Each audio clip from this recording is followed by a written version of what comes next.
السلام عليكم، اهلا بكم معايا النهارده في فيديو جديد. استكمال لنزيله رمضان. هنعمل مع بعض النهارده فكرتين تحفه من الورق ده. موجود طبعا الاستيكرات دي دلوقتي بكثره عشان الشهر الفضيل. انتي هتجيبيه وهنقول مع بعض دلوقتي هنعمل فكرتين ازاي. بس الاول نسمي بسم الله ونصلي على الرسول صلى الله عليه وسلم، ويلا بينا على الفكره الاولانيه. كل اللي احتاجته في الفكره الاولانيه بوسترين، كل بوستر الشكل زي الظهر بالظبط، ومعايا قماش خياميه واتنين شيش طاووق وقلم وقطر ومسطره، وطبعا بطل الفيديوهات بتاعتنا الكرتون، واللازم يكون متين معاكي واي دايره عندك. انا استخدمت العلبه دي عشان اعمل بيها دايره. انا حطيتها الاول على الكرتون عشان اشوف حته متينه. طبعا الكرتون ده معايا كان سميك جدا، فانت لو عندك كرتون خفيف حطي كرتونتين على بعض احسن عشان يديكي شكل ومتانه اكتر. تمام. ابتديت ان انا افرغ الدايره اللي معايا دي بمقص بقطر اللي يعجبك، بس انا طبعا بستخدم المقص اكتر. تمام. انا زي ما قلت لك لازم يكون الكرتون اللي معاكي يكون متين ويكون جامد شويه. انا فرغت معايا الدايره كده. طبعا الكرتون ده ما برموش اللي كان فايض، انا بخليه. انا هنا كنت بوريك ان هو لازم يكون سميك جدا. هخلص معايا الدايره. تمام. وهبتدي ان انا افرغ بكر ورشيده معايا على حته كرتون تاني، هسيبها على جنب دي، وهفرغ بكار حوالين داير كده بالقلم، وبعد كده هفرغه بالمقص. وزي ما قلت لك لو انت بتفضلي ان انت تعملي الطريقه دي بالقطر خليكي في القطر. انا بحب بصراحه اعمل بالمقص عشان بيطلع معايا مظبوط جدا.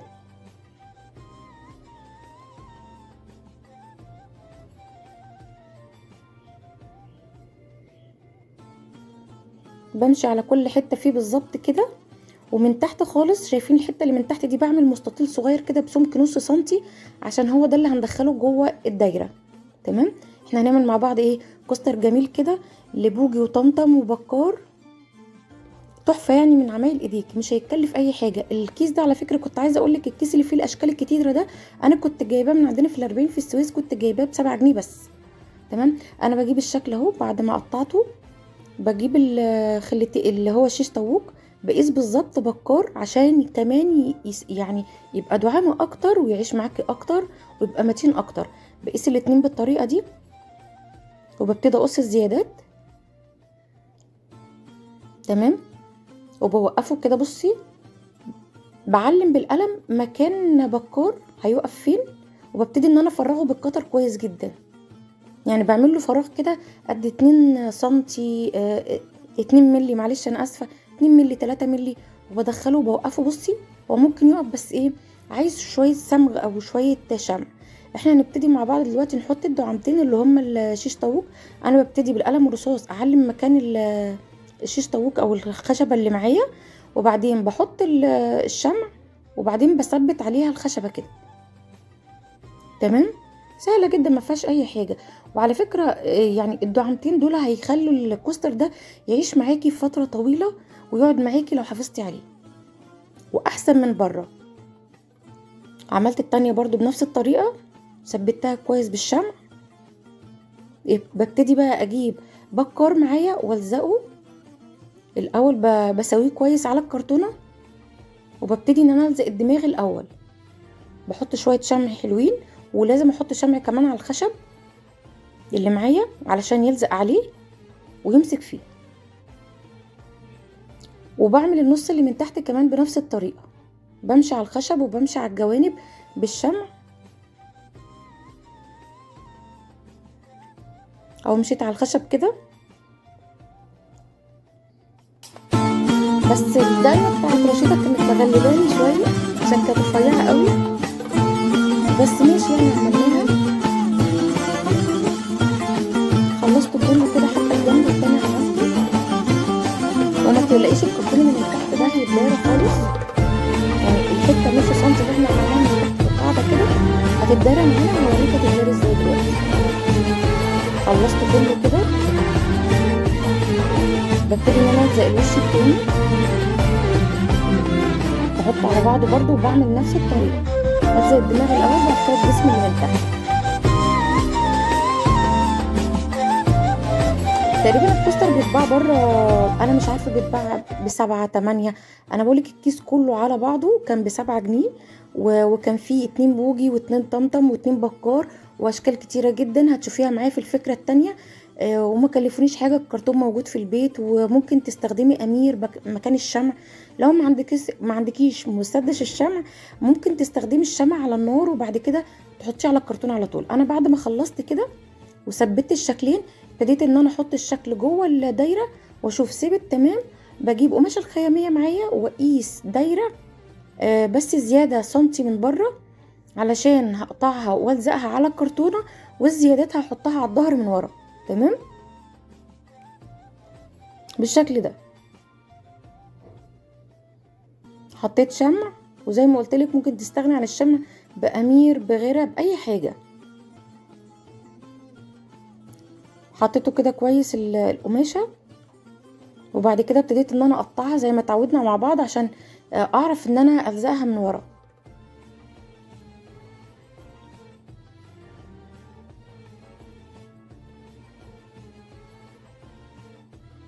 ابتديت ان انا احط شمع كده والزق كل حته كويس. وطبعا بعد ما خلصت لزق الحتت اللي هي الزيادات دي، جبت برضو قطعه خياميه تانية دايره على قد القاعده اللي من تحت، ولزقتها كويس عشان يبقى شكل جمالي كده لو انت فكرتي تعملي ده مشروع من البيت. تمام اهو. بصي هنا انا خلصت خالص، مع ان مفيش ولا كرتون باين خالص، بس علشان يبقى الشكل الجمالي احلى لازم تعملي الفكره دي. قصيت الزيادات برضو كده، وما تقلقيش خالص، هي مش هتنسل طالما لزقت في الشمع، خلاص مش هتنسل معاكي. بقت بالشكل الجميل ده. ابتديت بقى ان انا اجيب الفتحه اللي احنا حطينا فيها بكار واقطعها بالمقص كويس، بس اخلي بالي ما اجيش للاخر. ابتديت اشوف بكار هيثبت فيها، ثبت كويس ما وقعش كده، بس انا حطيت فيه شمع علشان يعني يعيش معايا. بصي مسكته شويه كده وبقيت يعني انزله لتحت قوي او اشد عليه لغايه ما لزق خالص كده، وسيبيه براحته لغايه ما يثبت. ابتديت ان انا اجيب معايا الاستراس والف حوالين داير الشكل الخارجي بتاع بكار. كل تفصيله فيه كنت بحط شمع، او كل تانية فيه كنت بحط شمع وكنت بحط الاستراس فيه. تمام. لو ما عندكيش استراس بقى، ممكن شرايط فوم، ممكن شرايط ورق ملون، ممكن يا ستي ورق رسم اللي هو بتاع ولادنا، كراسات الرسم، تقطعيه حتت صغيره. بصي بقى الحتت اللي هي كانت من تحت دي اللي كان فيها كرتون، باقي القاعده بتاعت بكار اللي قلت لك ما تقلقيش هنلزقها، بحط برده فيها استراس. وزي ما قلت لك ممكن تستغنى عن الاستراس، ممكن تحطي شرايط ستان، اي حاجه عندك، ممكن كمان اللي هو الخيوط بتاعت المكرميه او الكروشيه. ابتديت ان انا برضو احط الاستراس حوالين داير القاعده بتاعتنا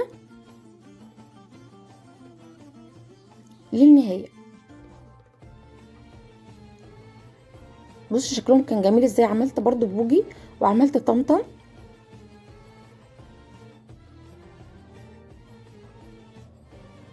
انا ما كانش عندي بقى القماشه الخياميه اللي فيه الدواير. لو عندك قماش خياميه وفيه الدواير بتاعت الخياميات دي هيبقى احلى كتير جدا طبعا. انا خلصت القاعده خالص كده، وابتديت اعمل ايه، ابتديت ان السديري بتاع بكار ابتديت ان انا اجيب له حتتين استراس والزقهم فيه. الاول كنت بحط برضو الحته اللي تحت كانت باينه فيها كرتون. بصي الزواده بتاعك انت والفينش بتاع الشكل بتاعك انت، يعني براحتك خالص تحطي اي حاجه وتزوقيه باي حاجه وتجملي باي حاجه. خلصته كده، ابتديت ان انا احط السديري معايا برضو، قصيت على قده حته صغيره بالشكل ده، وعملت الجنب التاني برضو زي كده بالظبط. بص شكلها بقى تحفه جميل جدا. بصي طمطم معايا كنت عامله لها ازاي، كان برضو استرس ملون كده اللي هو ده، كنت بقطع الفصوص وعملت لها زي حلق سوري سلسله وحاجات على الايدين، وبرضو بوجي عملت له الحزام بتاعه. بصي الشكل تحفه. يا رب يكون الفكره الاولانيه عجبتكم، ويلا بينا على الفكره التانية. الفكره التانية بقى باقي الورق اللي معانا هنعمل بيه ايه. انا جبت معايا شريط ستان صغير ومن الطرف كده بالطول اللي يناسبك وبطول الورق اللي معاكي. الطرف كده حطيت فيه نقطه شمع وقفلته عشان لما تيجي تعلقيه في اي مسمار ما تتضايقيش يعني وتربطيه، يبقى معاكي جاهز. ودخلت طمطم كده وحطيت نقطه شمع وابتديت ان انا الزق الستانه في الورقه بتاعه طمطم.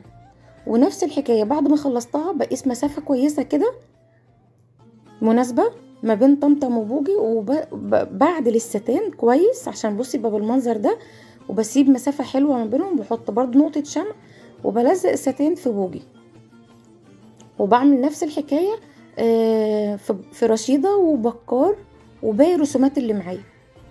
انا عشان ما اخدش من وقتكم عملتهم كلهم، وهتشوفوا معايا دلوقتي الشكل النهائي. يا رب يكون الفيديو عجبكم حبايب قلبي، ما تنسونيش في اللايك، ولو انت اول مره تتفرجي معايا على القناه اتمنى ان انت تشتركي معانا وتفعلي زر الجرس. ويا رب فيديوهاتي تكون بتعجبكم، ما تنسونيش بدعوه بظهر الغيب. بصوا الاشكال كانت جميله ازاي. اسيبكم في حفظ الرحمن. السلام عليكم.